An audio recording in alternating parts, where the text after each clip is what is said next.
Paabot sa 15,000 ka mga deboto sa Balaang Bata ang nagatang sa daptin sa dalan ato sa traslasyon sa dakbayan sa Mandawi ganinang buntag.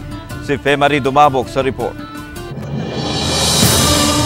Alas 6 pa lang ganihang buntag, nakapahimutang na kining mga deboto sa daplin sa daan. Ang uban nagbutang og altar gawas sa mga establishmento diin gipahimutang imahin sa Balaang Bata. Ang uban nagbitbit og imahin samtang ang uban usab ang nagsinulog gawas sa establishmento. Samtang nagkatang sa convoy nga naghatod sa imahen sa Balaang Bata o sa Birhen sa Guadalupe.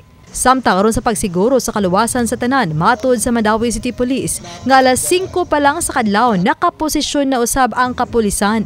Lakip na ang mga bumbero ug military. Unsa man ang mga plano nato no na implemented nato, it is really a successful one despite sa kadaghang tao. Ang imahe ni St. Joseph ang niabot sa utlanan sa Mandawi City o Cebu City sa habig sa Barangay Subang Dako, 30 minutos sa wala pa ang panagtagbo.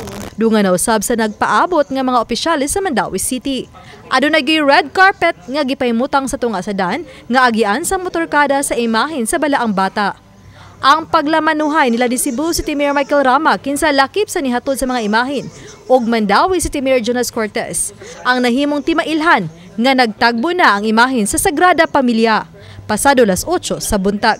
Sa ilang pagmotorkada, libuan kay mga deboto ug mga bata sagad tinun-an nga nanggawas ilang mga eskwelahan.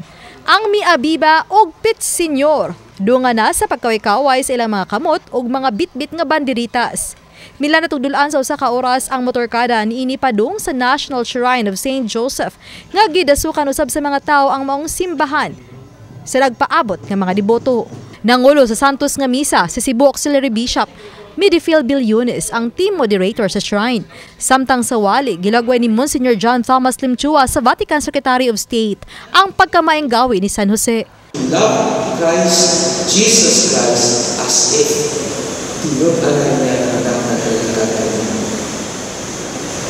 Sa itong pagmahal, sa itong pagpagla, sa itong pagpamalagan, usahay, mamimik ka.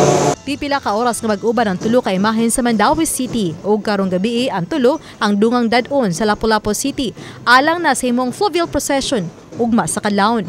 Unang higayon kini nga kuyog ang imahen sa St. Joseph. The implication is very beautiful.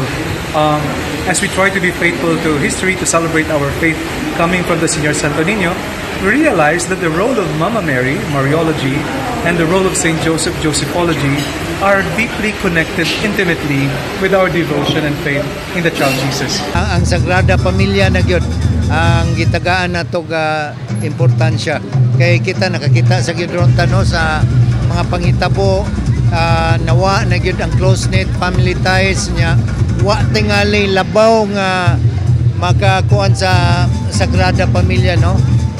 The best ang angayng sulondon. Uban ni Godfrey Relien, Femari Dumabok. Balitang Bisdak.